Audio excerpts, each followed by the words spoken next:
وفي سياق حشد المسلحين الأجانب في سوريا وخصوصا من السلفيين، أصدر عدد من المشايخ فتاوى تحت عنوان جهاد المناكحة لإغراء المسلحين بالتوجه إلى سوريا. هذه الفتاوى التي بدأت من تونس أثارت ردود فعل متباينة حول تشخيص ما يجري هناك، حيث يصفه البعض المشايخ بالجهاد فيما يعتبره آخرون حربا أهلية لا يجوز المشاركة فيها.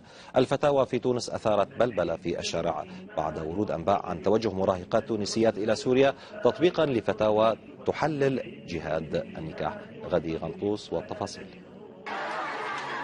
تحركت النيابة العامة التونسية وفتحت تحقيقا في قضية الجهاديين التونسيين الذين يقاتلون في سوريا.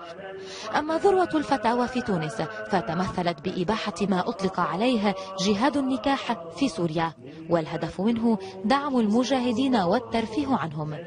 التقارير تقول أن الفتوى مجهولة المصدر، غير أنها لقيت رواجا وتشجيعا في صفوف الفتيات التونسيات اللواتي غادر منهن ما لا يقل عن 13 فتاة إلى سوريا لتطبيقها. وزارة الشؤون الدينية ومراجع دينية عديدة سجلوا اعتراضا على هذه الفتوى.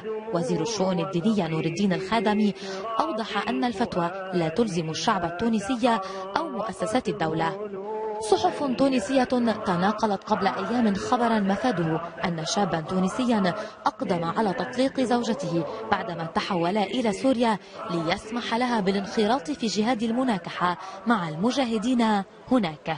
عذرا أبي قد عشقت الجهاد وديني دعاني لأحد العبادة. عدد من الباحثين الاجتماعيين رد الظاهرة إلى تأثر عدد من الشباب التونسي بالشيوخ السلفيين في الخارج وتحديدا في المملكة العربية السعودية.